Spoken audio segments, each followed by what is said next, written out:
For over 40 years, Rabbi Noach Weinberg has been helping Jews of all backgrounds discover the wisdom and beauty of their heritage. Rabbi Noach was born and raised in New York City.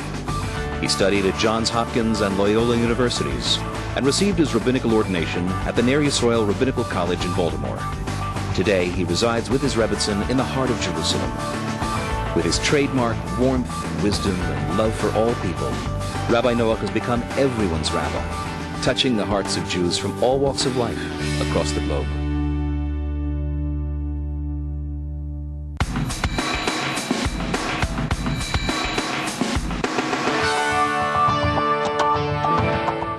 Ooh, tough call. Tough call. Question. Can't you ask someone else? Well, I know if I'm infatuated because I'm thinking about that person all the time and I want to be with that person all the time. You feel something different. You feel attracted. If you're infatuated, you're completely obsessed with the person. You can't describe it. It's just like it's in there and you feel it and you're like, yeah. For both men and women, the most important advice I can give you is that you have to realize that you want to marry a woman or a man that you love, not someone that you're infatuated with.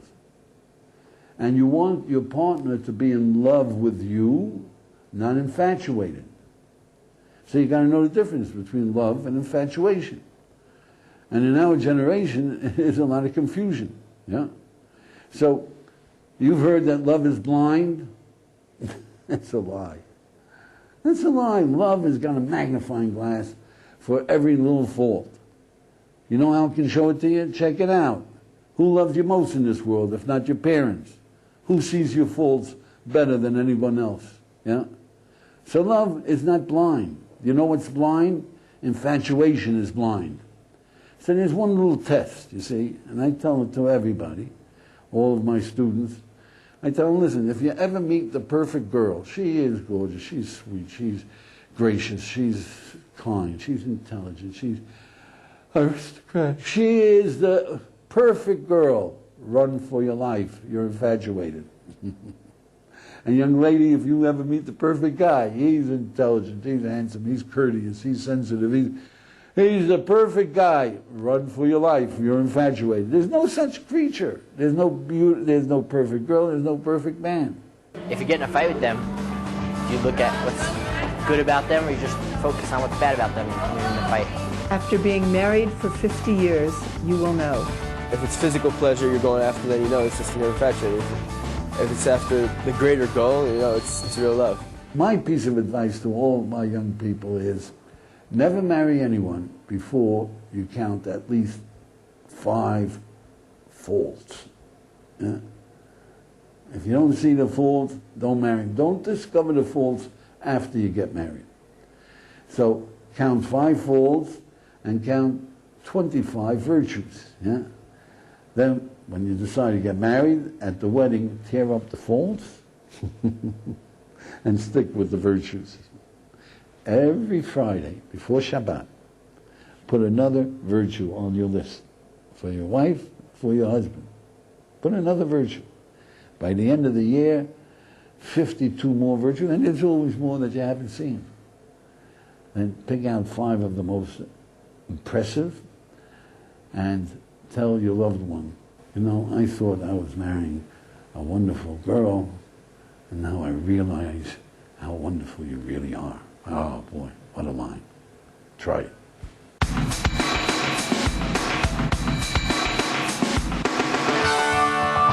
Wow, that's a hard question.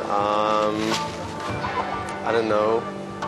Losing your breath when you see someone, undying devotion for something, the same kind of feeling that you feel for your immediate family? Love's a good thing, I think. It's probably just when you care about someone and you want to do things for them that'll make them happy and you care about them and you trust them and you respect them. When two people can't get enough of each other? You know, the Jewish people, we taught the world this concept, v'yahavta l'reyacha kamocha. All over the world, people are talking about love your neighbor as yourself. If you ask any Westerner, come from England, come from America, come from Australia, come from Germany, come from Russia, should you love nice neighbors? They've been taught. It's widespread. They say, yes, you should. Is it a good thing to do, to love nice neighbors? It's a good thing to do. Is it the right thing to do? It's the right thing to do. Then if you ask him, so tell me, can I obligate you to love someone? Obligation? You can't obligate me to love. They don't realize that there's a contradiction. On the one hand, they're saying it's the right thing to do, and you got to do the right thing. It's an obligation. It's a good thing to do, and you got to do the good. You can't do the bad things. And it's something that you should do, which means it's an obligation. But you can't obligate me. It's the right thing. It's a good thing. You should do it. You can't obligate me. In Judaism, we say it's an obligation. It's one of the 613 commandments. It's considered one of the main commandments. Love your neighbor as yourself. Love is when I don't know. I've never been in love. Yeah. I can't say. Love is a relationship that's built over time.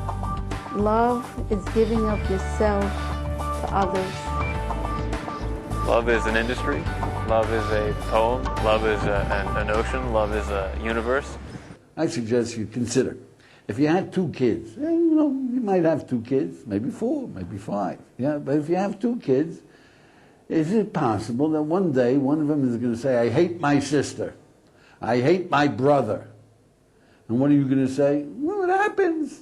You hate, so okay, so you hate. You're going to say, don't talk like that. You say, I'm only telling you the truth. But you got to love a sister. How can I love a brat like that? Don't talk that way. I'm only telling you the truth. But you know that it's wrong. You got to love a sister, you got to love a brother, and it's going to bother the heck out of you. But they're going to tell you, how can I love them? You have to know how to teach them. I want to know what love is. Love is, I don't know. Love is everything. Love is the ability to go out of your way for someone else, even when you don't feel like going out of your way for them. We're still in conflict. This is a 3,000-year struggle between us and the Greeks. Western culture is a struggle between Judaic values and Greek values. So you know what the Greek concept of love is?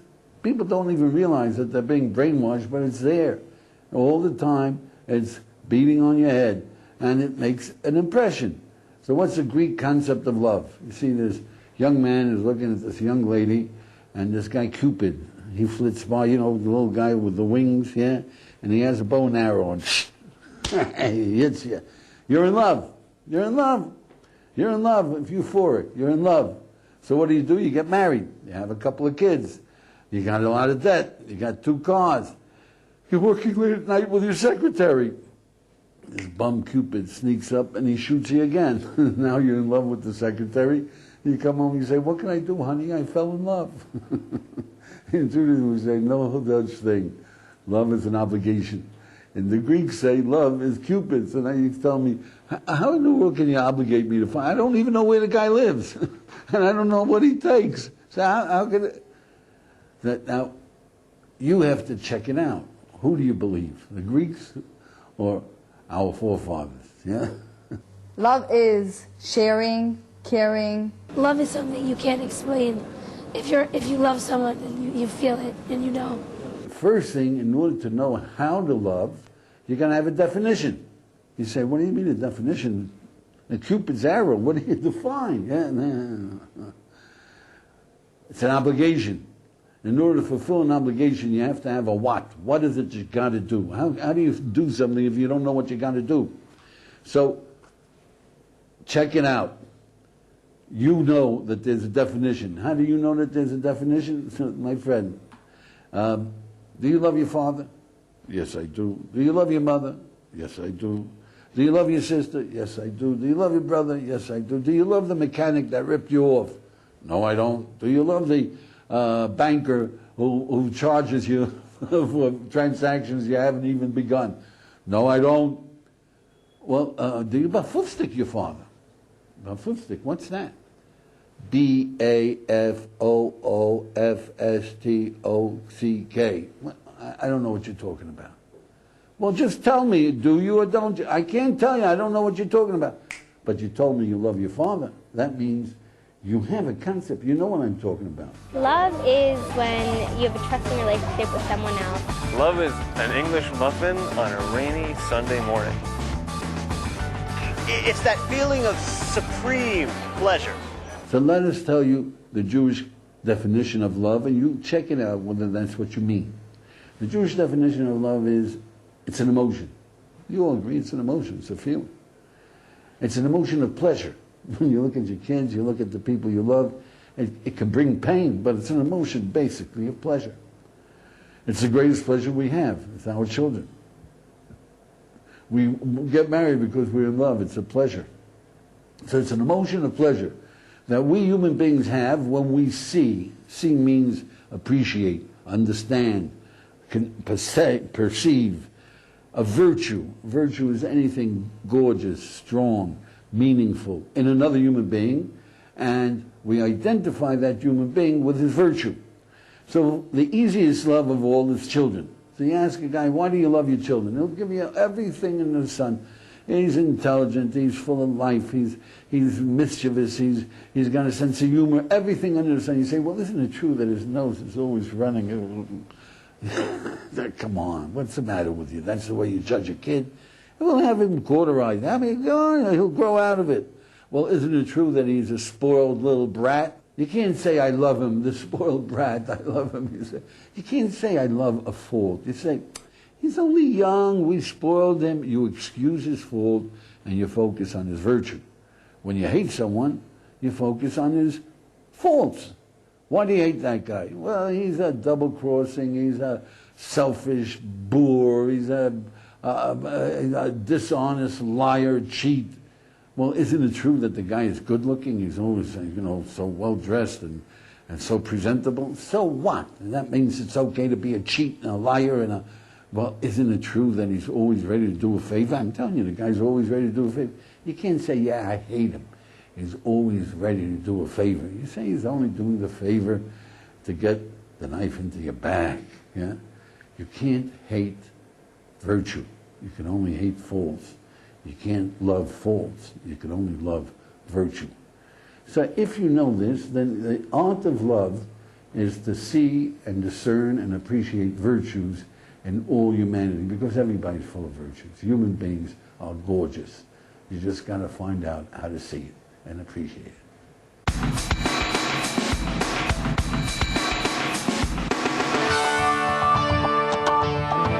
I can't tell you. It really just doesn't say too much about it.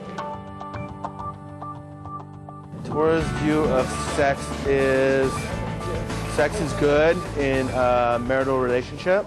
Sex, oh boy, sex, Shir Hashirim Asher L'Shlomo, the Song of Songs, is a love song between a man and a woman and a man. The Jewish people says all the songs of our Torah, of our literature, are holy, because music and song and harmony is the way to feel God's presence, to get close to God. But the love song of a man to a woman and a woman to a man, that's the holy of holies. Sex has been around for a long time. We Jews pass along the wisdom for a long time, and we say God gave us wisdom. If you want to know the secret of sex, come to Torah. It's so beautiful. It's the holy of holies.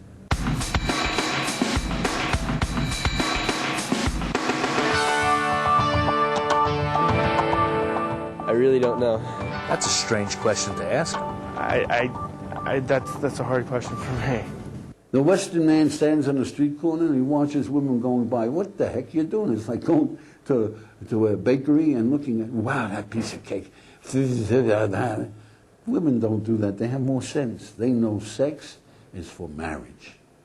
They don't, oh yeah, they have some He-Man magazines for women, but they're trying to imitate men. Women are not interested in every man walking along the street. They want one guy who they respect, who's a mensch, and they want to marry him. Yeah? Well, men would like to sleep with everyone, which is ridiculous. They know it's ridiculous, and they know they're ruining their lives. Because, you see, every man knows, every man, Western man, every man knows that if he was fortunate enough to get the only woman in the world, she would choose him for marriage. He would do a triple somersault backwards, even though he's never done acrobatics in his life. The secret of femininity. And I'll tell you something, even if she was a hunchback, he'd still do a triple somersault backwards. Femininity is breathtaking. It's a miracle of God, yeah? But when you have Grace, and she was a blonde, and Bloomer was a brunette, and this one was this shape, and that one was that shape, and inasmuch as you reserve it for a husband and for a wife, and that's where it stays, without spreading it out, that intensifies it. Every human being knows that if he married the only woman in this world, then he would be devoted to her with all his life. And every woman knows that if she married the only man in this world, then all the foibles of mankind, it doesn't matter. That's what you got to do. You got to put the essence of sex into a husband and a wife and ignore all the rest. The rest is nonsense. It's just dreams. It's just getting in the way of a happy marriage.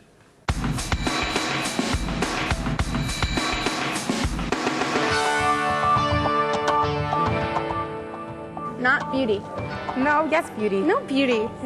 A girl has to be beautiful. She has to be funny. She has to be smart. Beauty doesn't stay. And I think the person inside stays. So you should look for the person inside and not for the person outside. If they care, the way they act. And loving and funny and fun. Personality. Yeah. There are particular things that men should look for in a woman and women should look for in a man. Yeah? If you know that a woman has got to know that a man has got commitment, it's natural for a woman to have commitment. She's not looking at other guys. She's not.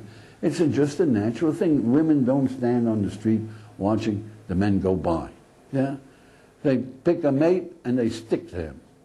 While men, it's natural for them to look at women going by. And what's natural for them, unless they have that power of commitment or understanding or religion or whatever it is that does it, then the poor woman is going to suffer a heck of a lot because their eyes wander and their commitment wanders. Yeah? Somebody that has the personality that goes with her liking, and the temperament. The man should be really nice, and he should grow up. Just a good woman, you know, somebody you're going to connect with, somebody you feel that you can create an entire life with.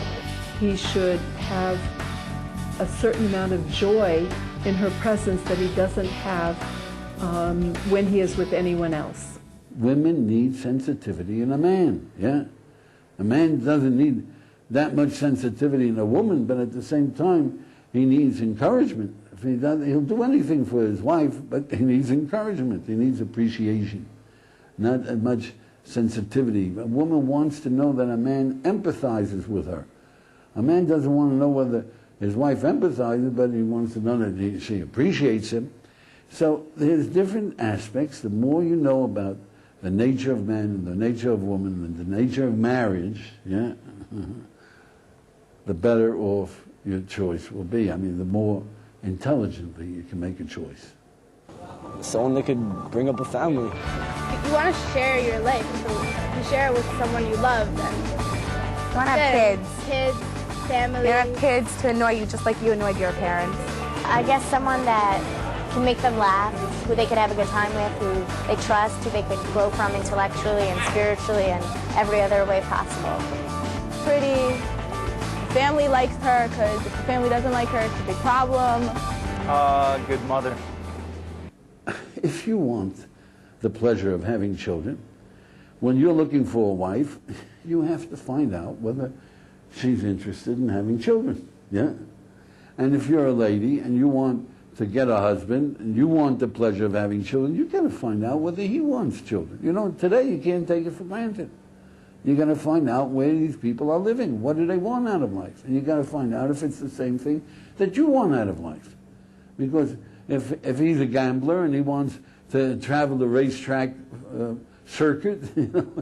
You're a homebody. Yeah, don't marry the guy. It's not good for you. Yeah. So you've got to find out first, know yourself, and then know your future partner. I don't know. I guess I would look for a girl who's like my mom. My mom never said no to anyone if they ever needed help. When I met my husband, the first thing he did, he showed me pictures of his family, and that showed me of caring and loving. You should look for someone who's always helping others, who is aware of what they can do in their community to improve the quality of life. I hope I'm not offending anyone, but a man who's married to a woman who is a sweet, wonderful creature, and she is an artist and has never sold a painting in the last 25 years, doesn't bother him in the least. He's in love with her. He'll continue to be in love with her. A woman marries this nice, sweet, wonderful guy, yeah, who's an artist, and he never sold a painting in the last 20 years, yeah, she is going off her rocker. Yeah? So there's other things to consider. There are many other things to consider.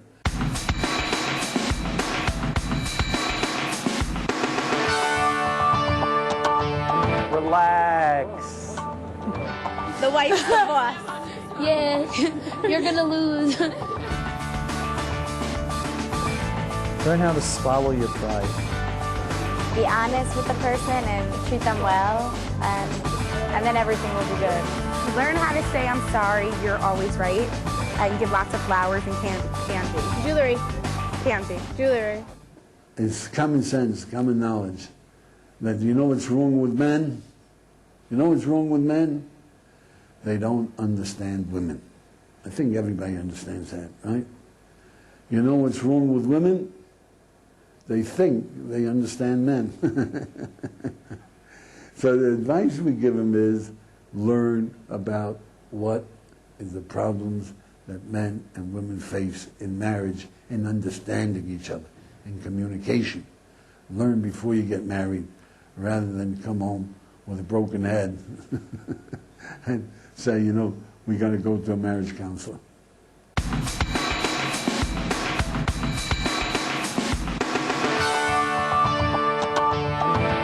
Make sure you know how to cook.